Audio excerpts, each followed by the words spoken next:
long enough working on it, so don't want to get it too long. That's what she said.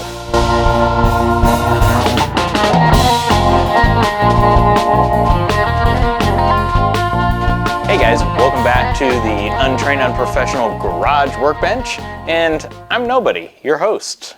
I want to start off first with saying, you know what, thank you guys for watching. I really appreciate it. I don't say this type of stuff enough. I appreciate you watching, subscribing, commenting, all that kind of stuff. I appreciate those who support me on Patreon. There's a couple of you that do so, and I really do appreciate it. I would not be adverse to more of you doing so, you know, to kind of help supplement, you know, the work that I'm doing. All right, so we're going to do another episode of the 1911 project, and it's going to kind of require you to use your imagination a little bit and kind of forget that I've had this for a little while, because I want to set up a scenario of you just bought a used 1911 and what do you want to do with it? You know, it's like you really don't want to put any more money into it. You just kind of want to make it better. Well, I think there are some things that you should probably do to it, and we'll go over that. But I also think you need to kind of treat it like a used car. Well, at least when I buy a used car, or the few times that I bought a used car, is that you change the fluids, you change the hoses, the spark plugs, you know, the oil change, you know, all those critical elements, because you really don't know what you're getting. So, but I think a used pistol should kind of have the same thing.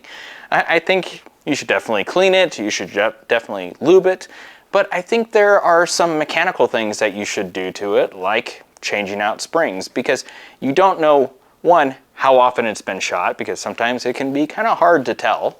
You don't know the quality of the components that are in it. So changing out things like springs are cheap and it's good insurance. So we're going to be doing that along with a few other things.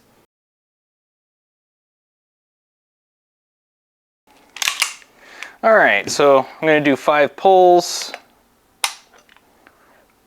5-12, 5-4, 5-3, 5-5, 5-7. So we got an average of 5 pounds, 6 ounces. So that's what we're working with. All right, guys, so I got it stripped down, and we're gonna go ahead and start with the trigger and the bow. And I'm just looking at it just to see what's going on. Looks like I have a little bit of a high spot there. Ooh, look at how crappy that looks, just kind of rough. And that'll make sense when we look at the disconnector. So, but kind of some rough areas there, another high spot back here, and see on the inside. Okay, so it looks like on the left side of the bow, on the inside, we're getting a little bit of drag from the magazine. So I'm just going to go through and polish the high spots. I got some 400 here, so I'm just going to hold the bow like this, in even pressure. All right, so better there.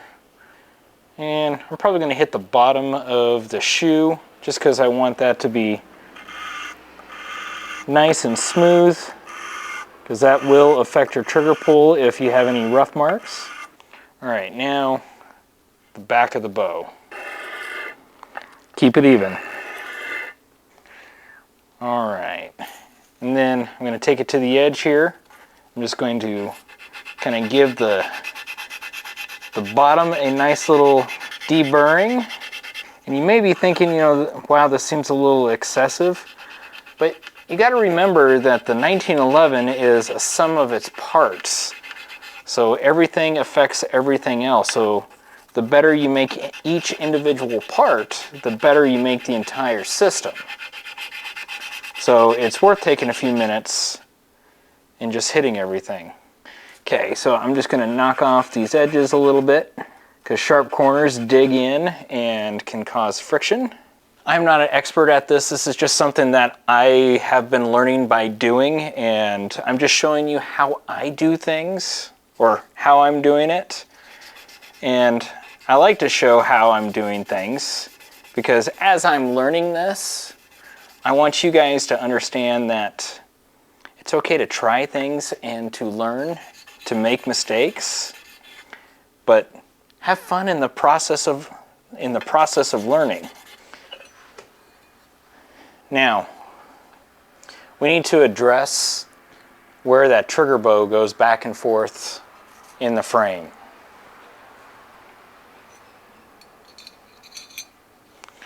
So it already flows, no problem. So, but again, I want to address any rough machining marks, and you ask, well, how do I know that there's really rough machining marks? That's how I know. So, it's pretty bad.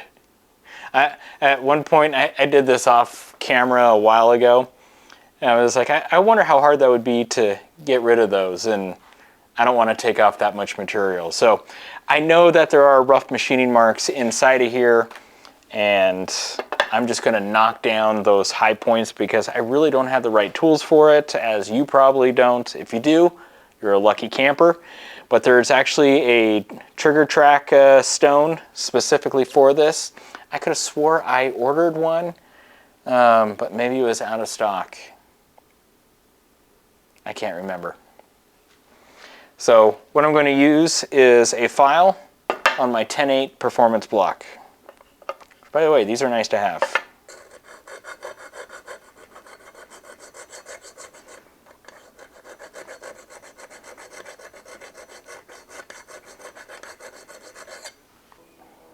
All right, let's just do a quick little test. Actually feels a little more free. So I think we are good. Okay, so the last area that I'm going to mess with is right here where the trigger shoe rides, and there's just a little bit of machining marks right there. I'm just going to knock those down just a little bit, and I need to do this in a way that, man, this feels awkward.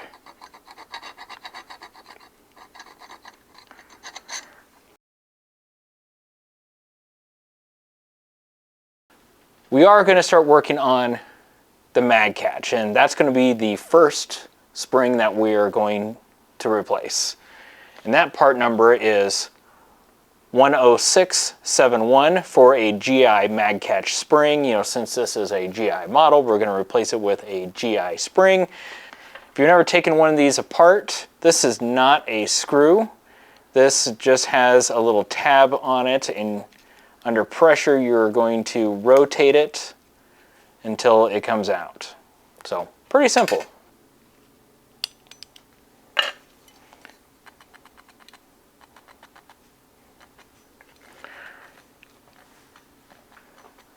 So that feels pretty harsh, pretty gritty. Let's take that apart and look at it again.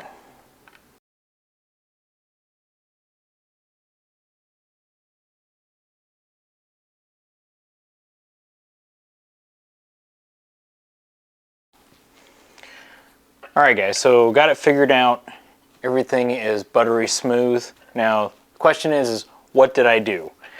Now, you may have to duplicate this if you're having the same issue, if it just feels gritty. But a couple of things were going on. One, I had some high spots that were on the mag release itself, especially right here. I went ahead and I took a stone and I just filed that down a little bit.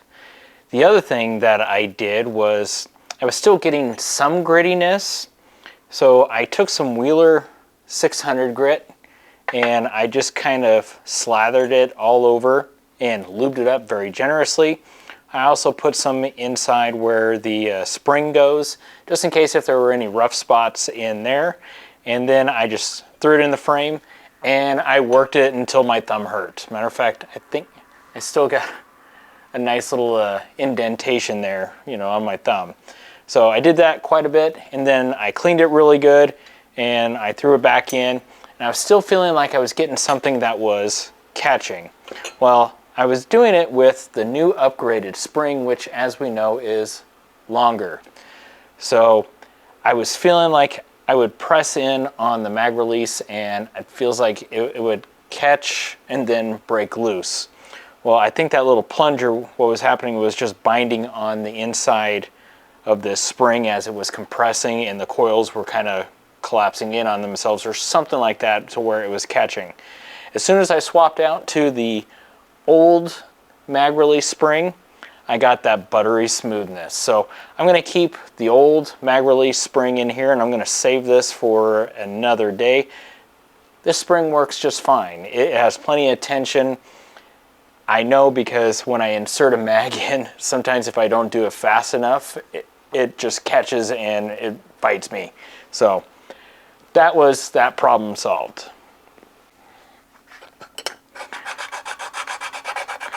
All right, so since we got the trigger figured out and we also had the mag release figured out, I'm just taking my stone and I'm just working it in just to smooth out any machining marks that are inside of the mag well itself.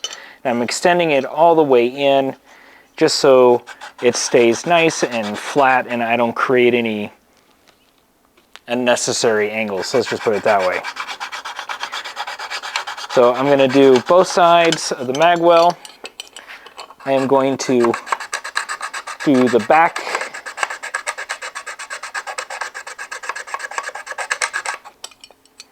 and then to get the curved part, I have a 1/2 inch rod here that I'm going to take some 400 grit, and it works just about perfectly for taking out the machining marks. And I've already worked some of it, and you can, maybe you can see some of the machining marks that I'm taking out. So just to make mag insertions nice and smooth and make sure that they drop free nice and easily, I don't want to have any issues. All right, so everything on the mag well is done. We have nice smooth insertion and it wants to pop out just nice. So just to kind of show you, I'm going to depress, I'm going to start angling, and it starts dropping out already. So nice and smooth operation. I think we're going to have a nice, reliable mag ejection. So for the next video, we're going to complete the frame, everything except for the slide stop, and that includes polishing and doing some mods to the grip safety. Also, I gotta demagnetize, so wasn't planning on that. Luckily, I do have a little demagnetizer. I've used it to magnetize, but I haven't used it to demagnetize, so we'll see if this little guy works. I got this from Home Depot years ago. So, but we're gonna go ahead and call it here. I gotta go load up to drive to Nevada tomorrow, so I got other stuff to do. So thanks for watching, guys. I appreciate you, and I will see you